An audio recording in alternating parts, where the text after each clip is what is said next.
Hi అండి. ఈరోజు నేను ఒక పకోడీ చేస్తాను. మా ఇంట్లో వాళ్ళు ఏమంటున్నారంటే, ఎప్పుడు కొనుక్కొస్తామే కానీ చేయడం ఏమన్నా ఉందా, ఎప్పుడన్నా చేయొచ్చు కదా అని చెప్పేసి నాకైతే చిన్న ఛాలెంజ్ ఇచ్చారు మా అబ్బాయి.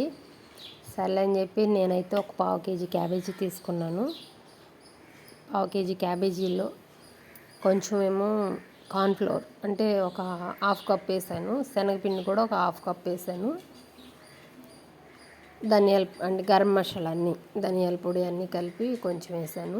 మనకి ఎంత రుచి సరిపడా సాల్టు, మన ఇష్టం అది ఎంత సరిపోతుందో చూసుకుని వేసుకోవాలి. కారం కూడా అంతే, మన టేస్ట్ తగ్గట్టు వేసుకోవాలి. కొంచెం అల్లం వెల్లుల్లి పేస్ట్ వేసాను. బీపిండి కూడా వేసాను. అది వీడియో ఎగిరిపోయింది, అది మీకు కనపడదు. కానీ బీపిండి వేయలేదు అనుకుంటారేమో. నేను బీపిండి కూడా వేసాను, అది వీడియోలో కనపడలా. అలా కలిపేసుకోవాలి. కొంచెం టైట్గానే కలుపుకోవాలి. లూజ్ అయితే మళ్ళీ నూనె లాగేస్తుంది కదా, అందుకని కొంచెం టైట్గానే కలుపుకొని సిమ్లోకి వేసేసుకోవడమే. నూనె ఆయిల్ కొంచెం బాగా వేడవ్వాలి. ఆయిల్ బాగా వేడైతే మనకి కొంచెం క్రిస్పీగా వస్తాయి అన్నమాట అవి క్యాబేజీ పకోడీ.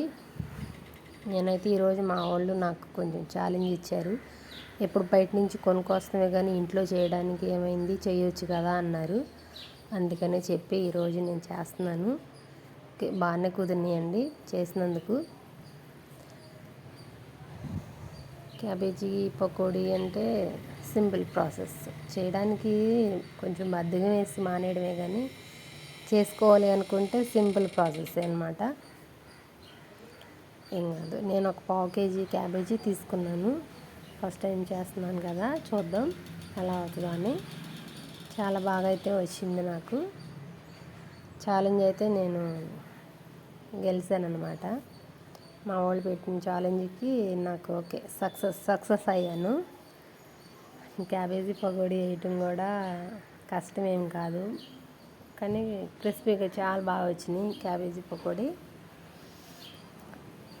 శనగపిండి మనకి ఇంట్లోనే దొరుకుద్ది కదా, కార్న్ఫ్లోర్, కొంచెం బియ్యం పిండి, అంతే. ఇంకేమంటే అల్లం వెల్లుల్లి పేస్ట్ ఇంట్లో ఉండేవే కాబట్టి ఎప్పుడైనా చేసుకోవచ్చు.